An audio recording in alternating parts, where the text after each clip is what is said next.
Welcome back to my YouTube channel. So बच्चे इस lecture दे विच असी 8th क्लास दे लई लैक्चर लेके आ रहे हैं। जिद्दां तुहानूं पता बच्चे अज साडी ऑनलाइन क्लास आ। सो ऑनलाइन क्लास तुसीं बच्चे फर्स्ट टाइम यूट्यूब दे उपर क्लास लगा रहे हैं। सो किसी तरीके की कोई भी प्रॉब्लम होएगी तुसीं कमेंट सैक्शन दे विच दे देना। तुहाडी क्लास दे अंदर अंदर तुहाडी हर एक प्रॉब्लम जिहड़ी आ सॉल्व कर दित्ती जाएगी।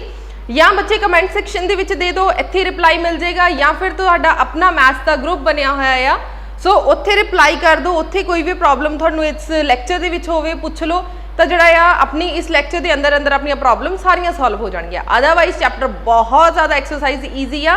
सो चलो बच्चे स्टार्ट करते हैं। नैक्सट आ साडी एक्सरसाइज 3.4। इस तो पहला बच्चे असीं क्लास के अंदर डिस्कस कर चुके हैं। सो यूट्यूब के उपर फर्स्ट टाइम जिहड़ी 8th क्लास का पहला ही लैक्चर आया आ। सो देखते हैं कि थोड़ी जो 3.4 आ बच्चे ये जो चैप्टर्स आ जो असी सिलेबस दे विच करांगे दैट इज चांस ते प्रोबेबिलिटी। हुण चांस की आ ते प्रोबेबिलिटी की आ, दो अलग अलग चीज़ां आ, बहुत केयरफुली समझांगे। फॉर एग्जाम्पल कि थोड़ी 6th क्लास और 7th क्लास दोनों के विचकार टग ऑफ वार होगी जी। असी की आ ऑडियंस, थोड़े टीचर्स बाकी सारे स्कूल ऑडियंस आ। हुण कोई कह रहा कि 6th क्लास जितेगा, कोई कह रहा 7th क्लास जितेगी, हो रहा ना। सो कुछ जड़े चेयर अप 6th क्लास नूं कर रहे, कुछ चेयर अप 7th क्लास नूं कर रहे। एदा मतलब कि उन्होंने असीं की कहांगे चांस कि किहड़ी क्लास दे जितन दे चांस ज़्यादा आ, 6th क्लास दे या फिर 7th क्लास दे। सो वो हो गया थोड़ा chance. Occurrence of event, event दे होण दी संयोजन, मतलब दो टीमां आ, दोनों टीमां कोई ना कोई अगर टीम ग्राउंड दे विच खड़ी आ तो किसी ना किसी टीम दे जितन की संभावना है, उन्होंने असीं कहता चांस। हुण आ जाओ प्रोबेबिलिटी दे उपर। हुण प्रोबेबिलिटी की चीज़ आ, मान लो कि असीं 3 वारी रस्सा जिहड़ा है खिंचना, टग ऑफ वार वाली गेम आ। 3 वारी असीं की करन लगे आ, जिहड़ा रस्सा आ उहनूं खिंचना आ। सो टोटल कितनी वारी असीं खिंचना आ? 3 टाइम्स। ठीक है जी। मान लो 6th क्लास ने भी रस्सा खिंचना शुरू कर दिता, तुसी भी 7th क्लास ने भी, तो 7th क्लास जित गई। तो 7th क्लास पहली बार फर्स्ट टाइम कौन जितया आ? 7th class. हुण सैकेंड टाइम अगेन जिहड़ा आ रस्सा खिंचा गया। अगेन कोई कह रहा 6th क्लास जितेगी, कोई कह रहा 7th क्लास जितेगी। मान लो इस बारी कौन जित गया? 6th class. हुण लास्ट 3rd टाइम जदों रस्सा असीं खिंचिया टग ऑफ वार दे विच, मान लो कि 7th क्लास अगेन जित गई। ठीक है जी। 3 वारी रस्सा खिंचा गया तो जितया कौन? जिहड़ा ज़्यादा टाइम 7वीं क्लास 2 वारी खिंच के लै गई रस्से नूं, इट मीनस कि वो जित गई। हुण जे असीं प्रोबेबिलिटी कढनी होवे, संभावना कढनी होवे, उहनूं लिखिया जांदा PE दे नाल। काहदे नाल लिखिया जांदा आ? PE दे नाल। हुण इहदा फॉर्मूला की आ बच्चे? प्रोबेबिलिटी फाइंड किद्दां करांगे? Number of favourable outcomes. मतलब 6th क्लास कितनी बारी जित्ती? 6th क्लास कितनी बारी जित्ती? सिर्फ एक बारी। जो दूसरा राउंड होया सी सिर्फ एक बारी जित्ती। इसदा मतलब नंबर ऑफ फेवरेबल आउटकम्स कितने हो गए? 1। ते टोटल नंबर ऑफ आउटकम्स कितनी बारी करवाई गई रस्सा जिहड़ा असीं खिंचिया गया? 3 बारी। सो 6th क्लास की प्रोबेबिलिटी कितनी आऊगी? 1 divided by 3। Number of favourable outcomes divided by total number of outcomes. हुण सिमिलरली 7th क्लास की अगर असीं प्रोबेबिलिटी कढनी हुंदी फिर किद्दां होना सी? देखो 6th क्लास 7th क्लास 2 बारी जित्ती, एक फर्स्ट राउंड च एक 3rd राउंड च। इहदा मतलब नंबर ऑफ टाइम कितने नंबर ऑफ टाइम जित्ती? 2 times. So number of favourable outcomes कितने हो गए थोड़े? 2। टोटल नंबर ऑफ आउटकम्स कितने सी? 3। सो 2/3। इहदा मतलब प्रोबेबिलिटी हर एक टीम की अलग अलग होएगी। समझ लग गया बच्चे? चांस और प्रोबेबिलिटी। चांस मीनस जदों असी खुद कहने भी किहदे जितन की संभावना है। प्रोबेबिलिटी मीनस जदों जित गए या राउंड कंप्लीट हो गया उस तो बाद रिजल्ट कढ़ना, वो होगी थोड़ी प्रोबेबिलिटी। नैक्सट आ जाओ, probability always lies between 0 and 1। या तो 0 आंसर आएगा या 1 आंसर आएगा। कदे भी नैगेटिव च आंसर नहीं आता प्रोबेबिलिटी का। कदे भी 2, 3, 4, 5, 100 कुछ भी नहीं आंसर आता। 0 या 1 के विचकार ही जिहड़ी आ तुहाडा आंसर लाई करेगा। सो उहनूं कह दिंदे आ PE always lies between 0 and 1। हुण देखो 0 एंड 1 के विचकार आ, इहदा मतलब जदों इवेंट अकर करेगा, इवेंट्स दैट आर बाउंड, जदों असीं इवेंट्स नूं बाउंड कर दिता टू हैव प्रोबेबिलिटी 1 तो उहदी प्रोबेबिलिटी कितनी होएगी? 1। अगर कोई इवेंट ही नहीं होया, मान लो ਅਸੀਂ ਜਦੋਂ ਰੱਸਾ ਉਹਨੂੰ ਖਿੱਚਣਾ ਸ਼ੁਰੂ ਕਰ ਦਿੱਤਾ ਤਦ ਹੀ ਪ੍ਰੋਬੇਬਿਲਿਟੀ 1 ਆਏਗੀ। अगर मान लो ਅਸੀਂ इवेंट ही नहीं किया, कोई गेम ही नहीं खेडी, तो आंसर की आएगा ਤੁਹਾਡਾ 0 which have no chance of happening have probability 0। सो बच्चे जिदा ही तुसी 3.4 स्टार्ट करोगे आ ਜਿਹੜੇ 4 पॉइंट्स मैं ब्लैक बोर्ड के उपर लिखे हुए आ ये तुसी अपनी कॉपी के उपर उतार लैने आ, क्योंकि बच्चे MCQs कितों भी आ सकते हैं, ठीक है जी। सो आ चीज़ां तुहानूं पता होनियां चाहिदियां आ, MCQs वगैरह बच्चे तां ही सॉल्व करोगे अगर आ छोटे छोटे पॉइंट्स तुहानूं पता होणगे। सो एक्सरसाइज स्टार्ट करन तो पहला बच्चे आ सारे पॉइंट्स जिहड़े अपनी नोटबुक के उपर नोट डाउन कर लो। सो इस तो बाद असी एक्सरसाइज स्टार्ट करांगे 3.4। सो नैक्सट बच्चे डे तुहाडी स्कूल कॉपी चैक होएगी, कॉपी बिल्कुल नीट एंड क्लीन की होनी, लिखी होना चाहिए आ। सो चलो बच्चे हुण एक्सरसाइज स्टार्ट करते हैं 3.4। बच्चे 3.4 का साडा फर्स्ट क्वेश्चन आ, state whether the following is certain to happen. Certain to happen मतलब होएगा ही होएगा, ठीक है, ये कोई शक नहीं है। सर्टेन टू हैपन का मतलब इम्पॉसिबल टू हैपन मतलब हो ही नहीं सकता। मे हैपन मीनस हो सकता है। चलो जी हुण असी आंसर्स लिखने स्टार्ट करांगे। जिहड़ा साडा फर्स्ट क्वेश्चन है, फर्स्ट हैगा आ 200 people sit in a Maruti car. Maruti car के अंदर 200 परसन जिहड़े आ 200 बंदे जिहड़े आ कार विच बैठ गए, की इदा पॉसीबल है? सो बच्चे देखो इहदा आंसर की आएगा कि एक मारुति कार दे विच 200 बंदे बैठ सकते आ, हो ही नहीं सकता। सो फर्स्ट का आंसर की आएगा इम्पॉसिबल टू हैपन, ठीक है जी, इत्थे लिख लो इम्पॉसिबल टू हैपन।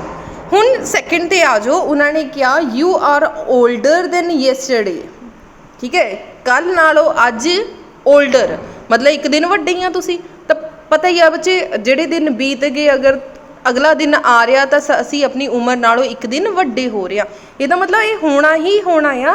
सो इसका आंसर की आएगा सर्टेन टू हैपन। सो इसका आंसर की आएगा सर्टेन टू हैपन।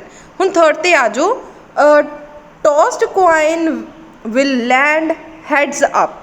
कहते जो असी एक कॉइन मतलब सिक्का जो तुसी उपर वाल नूं उछालिया तो कहते हैड्स उपर वाले पासे हैड आएगा।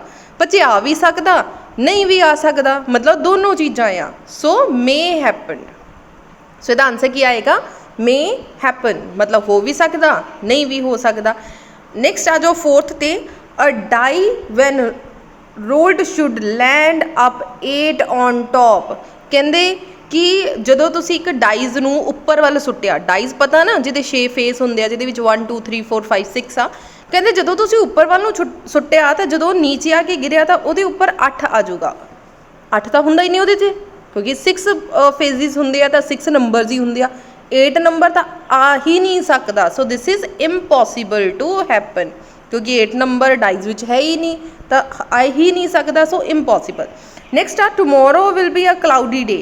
कल जिहड़ा आ बदल वाला दिन हो सकता आ, बिल्कुल हो सकता, हो भी सकता है तो नहीं भी हो सकता। सो मे हैपन्ड हो सकता भी है नहीं भी हो सकता। नैक्सट आ India will win the next test match. जिहड़ा नैक्सट टेस्ट मैच आएगा वो इंडिया जितेगी।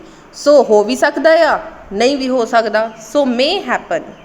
लास्ट वाला बच्चे ध्यान नाल सोचो, खुद आंसर करो। The next traffic light seen will be green. जिहड़ी अगली ट्रैफिक लाइट होएगी वो हरी होएगी, ग्रीन होएगी। ध्यान नाल आंसर करो कि की होएगा, हो भी सकता है नहीं भी हो सकता। सो आंसर की आ गया मे हैपन, ठीक है जी। सो लास्ट वाले का आंसर की आ गया may happen. So I hope थानू बच्चे बहुत क्लीयरली समझ लग रहा होना आ। जे बाई चांस किसी भी पॉइंट ते कुछ भी क्लीयर ना होवे तुसी कमेंट सैक्शन दे विच दे दो, या फिर अपनी क्लास दे विच अपने ग्रुप दे विच रिप्लाई कर दिओ। रजे थानू नाल दी नाल तुहाडी हर एक प्रॉब्लम दा सल्यूशन हो जाएगा, ठीक है जी। सो बच्चे आ वाली जिहड़ी आ तुसी अपनी कॉपीज़ दे उपर उतार लेना। प्रॉपर क्वेश्चन जिहड़ा आ ब्लैक पेन दे नाल लिख के ब्लू पेन दे नाल जिहड़ा अपना आंसर लिख देना। सिमिलरली नैक्सट क्वेश्चन ओहदा आंसर। सो इस तरीके नाल तुसी सारे दे सारे जिहड़ी अपने फर्स्ट पार्ट जिहड़ा आ लिखना आ। हुण आ जाओ सैकेंड क्वेश्चन दे उपर। बच्चे सैकेंड क्वेश्चन के उपर आओ। सैकेंड क्वेश्चन के विच किया कहते there are 6 marbles in a box with the number 1 to 6 marked on them. So साडे कोल 6 मार्बल्स आ जिन्हां दे उपर नंबर्स जिहड़े आ लिखे हुए आ 1 2 3 4 5 6। फर्स्ट जिहड़ा बच्चे तुहाडा होमवर्क आ तुसीं खुद ट्राई करके देखोगे। सैकेंड मैं करवा दिंदी आ। बच्चे जिद्दां दा फर्स्ट क्वेश्चन आ डिटो सेम सैकेंड क्वेश्चन आ। सो उन्होंने कहा कि जिहड़ी 2 की प्रोबेबिलिटी होवे सिर्फ 2। सो देखो बच्चे 2 की सिर्फ इक्को ही बॉल है, एक बॉल है। So number of favourable cases इत्थे लिख लो, नंबर ऑफ फेवरेबल केसिस या number of favourable outcomes divided by total number of outcomes या total possible outcomes. So number of favourable बच्चे केसिस कितने आ, सिर्फ 2। सो इत्थे लिख दिता 1, सिर्फ 2 जिते लिखिया होया वो वाली इक्को ही बॉल आ ब्लू कलर की, एक बॉल आ। 6 बॉल दे विचों साडे कोल सिर्फ एक बॉल आ जिते 2 लिखिया होया। सो असीं लिख दिता 1, टोटल नंबर ऑफ बॉल्स कितनी आ 6। सो आ गया 6। क्लियर हो गया बच्चे। सो तुहाडा आंसर कितना आ गया 1/6। ये सिंपल बच्चे। What is the probability of drawing marble with number 5? Number 5 वाली ध्यान नाल देखो बच्चे कितनियां बॉल्स आ, सिर्फ इक्को ही बॉल आ, सिर्फ एक बॉल आ। सो फेवरेबल केसिस कितने आ 1, टोटल नंबर ऑफ बॉल्स कितनियां सी 6। सो 1/6। सो पहले का आंसर भी बच्चे 1/6 तो दूसरे का आंसर भी 1/6। हुण बच्चे एक जिहड़ा तुसीं प्रॉपर लिखना आ पॉसीबल आउटकम्स कितने आ, किहड़े आ। Then probability of getting number 2 is equal to आ वाला फॉर्मूला, ठीक है जी। सो दोनों के विचों बच्चे एक विच फॉर्मूला लिख दो, बार बार फॉर्मूला लिखने की जरूरत नहीं है। फिर तुसीं सीधा लिख सकते हैं कि प्रोबेबिलिटी जी फस्ट की कितनी आई है 1/6, ठीक है जी। क्लीयर हो गया। सो चलो थर्ड क्वेश्चन देखते हैं। जो बच्चे थर्ड क्वेश्चन के उपर देयर आर 2 टीम्स, साढ़े को 2 टीम्स आ। मान लो आ टीम की आ ए और आ टीम की आ B. A coin is flip to decide which team start the games. कहते इन्हां विचों एक टीम जिहड़ी आ डिसाइड करेगी कि कौन स्टार्ट करूगी गेम नू। What is the probability that team A will start. की प्रोबेबिलिटी आ कि ए जिहड़ी आ स्टार्ट करूगी, मतलब ए दी टर्म जिहड़ी वारी आ पहला आएगी। सो प्रोबेबिलिटी का बच्चे फॉर्मूला की आ, पहला तुसी PE लिख के इक्वल टू द साइन पा के लिखना number of favourable outcomes divided by total number of outcomes. Favourable outcomes कितने आ, ए टीम की जितन की संभावना, मतलब ए दी पहले नंबर पर आने की संभावना। सो 2 ही टीमां आ बच्चे, एक ए आ और एक बी आ। सो ए सिर्फ एक बार आ तो लिख दिता एक बार। टोटल नंबर ऑफ टीम्स कितनी आ 1, 2। So divided by 2। So answer कितना आ गया PE का 1/2। क्लीयर हो गया जी। नैक्सट आ जाओ। कहते एक बैग आ 3 red balls 7 green balls, 1 ball is drawn at random from the bag, find the probability of getting red ball and green ball. So बच्चे फस्ट पॉइंट जिहड़ा रेड बॉल वाला बच्चे मैं करवानी है, तो ग्रीन बॉल वाला जिहड़ा तुहाडा होमवर्क आ जिहड़ा कि कल क्लास के अंदर चैक किया जाएगा। सो रेड बॉल देखते हैं बच्चे इनू सॉल्व किद्दां करना है। सो ध्यान नाल देखो बच्चे, हुण की आ total number of balls in a bag. साडे कोल रेड कितनियां आ 3 बॉल्स और ग्रीन कितनियां आ बच्चे ग्रीन आ ते आ रेड आ, ठीक आ। 5 + 3 कितनियां टोटल साडे कोल इस बैग दे अंदर कितनियां बॉल्स आ 8 बॉल्स, ठीक है जी। ਉਹਦੇ ਵਿੱਚੋਂ फस्ट उन्होंने क्या है कि रेड बॉल की प्रोबेबिलिटी पता करो, नंबर ऑफ रेड बॉल्स कितनियां आ 3। सो प्रोबेबिलिटी किद्दां लिखांगे, probability of getting red ball is equal to number of red balls divided by total number of balls. Number of red balls बच्चे साडे bag के अंदर कितनियां आ 3, तो टोटल नंबर ऑफ बॉल्स कितनियां आ 8। So 3/8 is the final answer. Similarly बच्चे सैकेंड पोर्शन उन्होंने क्या ग्रीन बॉल्स का सॉल्व करो। सो ग्रीन बॉल का बच्चे सेम इसी तरीके ना सॉल्व करना आ। सो करके लेके आना होमवर्क क्या। सो क्लास के अंदर आप बच्चे डिस्कस कर लाँगे। अगर किसी तरीके की कोई प्रॉब्लम हुई कमेंट सैक्शन दे दो या फिर अपने ग्रुप दे विच दे दो अगर किसी तरीके की कोई प्रॉब्लम आ रही है। सो बच्चे क्वेश्चन नंबर 5 देखो, मल्टीपल चॉइस क्वेश्चन आ। The probability of impossible event, जिहड़ी कि इम्पॉसिबल आ हो ही नहीं सकता, जे इवेंट ना होवे तां ही इम्पॉसिबल आ। इहदा मतलब कोई इवेंट ही ना होवे मतलब 0 इवेंट, तो प्रोबेबिलिटी भी 0 होएगी, तो आंसर कितनी होगी तुहाडा 0। Probability of selecting letter G from the word girl. पहला तो बच्चे girl which number of letters count करो 1 2 3 4। ਇਹਦਾ मतलब टोटल वर्ड्स कितने आ 4। उन्होंने कहा G की प्रोबेबिलिटी पता करो, G कितनी बारी आ रहा सिर्फ एक बारी। ਇਹਦਾ मतलब प्रोबेबिलिटी बच्चे की होएगी फेवरेबल केसिस कितना है 1 divided by total number of case. Total number of case कितने आ साढ़े 4। सो 1/4। सो ऑप्शन चेक कर लो 1/4 मतलब ऑप्शन नंबर 3 जी करेक्ट आंसर है। नैक्सट है van the dies is thrown, dies ਮਤਲਬ ਜਿਹਦੇ 6 ਪਾਸੇ ਹੋਣ, ਅਗਰ ਉਹਨੂੰ ਥਰੋ ਕੀਤਾ ਜਾਵੇ ਕਹਿੰਦੇ ਸਿਰਫ ਉੱਪਰ 4 ਆਵੇ। 4 ਮਤਲਬ ਸਿਰਫ ਇੱਕੋ ਵਾਰੀ ਆ ਸਕਦਾ, ਕਿਉਂਕਿ ਡਾਈਜ਼ ਦੇ ਉੱਪਰ ਬਣਿਆ ਹੁੰਦਾ 1 2 3 4 5 6। ਉਹ ਕਹਿੰਦੇ 4 ਨੰਬਰ ਉੱਪਰ ਆਵੇ। ਕਿੰਨੀ ਵਾਰੀ ਆ ਰਿਹਾ? ਸਿਰਫ ਇੱਕ ਵਾਰੀ। ਨੰਬਰ ਆਫ ਫੇਵਰੇਬਲ ਕੇਸਿਸ ਕਿੰਨੇ ਆ? 1। ਟੋਟਲ ਨੰਬਰ ਕੇਸ ਕਿੰਨੇ ਆ? 6। ਸੋ ਆਂਸਰ ਆ ਗਿਆ 1/6। So option number 4 is a right answer. Last ਆ ਬੱਚੇ ਸਾਡੇ ਇਸ ਐਕਸਰਸਾਈਜ਼ ਦਾ question, a bag contains 5 white ball, 5 white balls ਆ, 10 ਬਲੈਕ ਬਾਲਸ ਆ, probability of drawn white balls.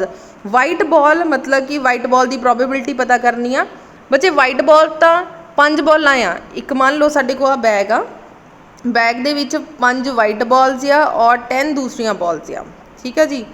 10 ਜਿਹੜੀਆਂ ਆ ਬਲੈਕ ਬਾਲਸ ਆ। ਸੋ ਉਹਨਾਂ ਨੇ ਕਿਹਾ ਕਿ ਵਾਈਟ ਬਾਲ ਬੱਚੇ ਆ 5 ਚੋਂ ਕੋਈ ਵੀ ਆ ਸਕਦੀ ਆ, ਮਤਲਬ ਟੋਟਲ ਨੰਬਰ ਆਫ ਜਿਹੜੇ ਫੇਵਰੇਬਲ ਕੇਸਿਸ ਆ ਉਹ ਕਿੰਨੇ ਆ? 5। ਸੌਰੀ ਫੇਵਰੇਬਲ ਕੇਸਿਸ ਮਤਲਬ 5 ਬਾਲਸ ਆ, 5 balls divided by total balls 5 + 10 ਕਿੰਨੇ ਹੋ ਗਏ? 15। ਸੋ 5/15 ਜਿਹੜਾ ਇਹਦਾ ਆਂਸਰ ਆ ਜਾਏਗਾ। ਸੋ 5/15 ਮਤਲਬ ਕਿ option number 2 is a right answer. Done. So ਬੱਚੇ ਐਕਸਰਸਾਈਜ਼ 3.4 ਸੀ। ਜੇ ਅਗਰ ਕਿਸੇ ਤਰੀਕੇ ਦੀ ਕੋਈ ਵੀ ਪ੍ਰੋਬਲਮ ਹੋਵੇ ਕਮੈਂਟ ਸੈਕਸ਼ਨ ਦੇ ਵਿੱਚ ਪੁੱਛ ਲਓ, ਚਾਹੇ ਆਪਣੇ ਗਰੁੱਪ ਦੇ ਵਿੱਚ ਪੁੱਛ ਲਓ। ਸੋ ਜਾਣ ਤੋਂ ਪਹਿਲਾਂ ਵੀਡੀਓ ਨੂੰ ਲਾਈਕ ਕਰ ਦਿਓ, ਚੈਨਲ ਨੂੰ ਸਬਸਕ੍ਰਾਈਬ ਕਰ ਦਿਓ, ਕਿਉਂਕਿ ਤੁਸੀਂ ਬੱਚੇ ਫਸਟ ਟਾਈਮ ਚੈਨਲ 'ਤੇ ਆਏ ਹੋ ਤਾਂ ਤੁਹਾਨੂੰ ਨੀਚੇ ਇੱਕ ਸਬਸਕ੍ਰਾਈਬ ਵਾਲਾ ਬਟਨ ਦਿਖ ਰਿਹਾ ਹੋਣਾ, ਤਾਂ ਚੈਨਲ ਨੂੰ ਸਬਸਕ੍ਰਾਈਬ ਕਰ ਦਿਓ। Thank you so much.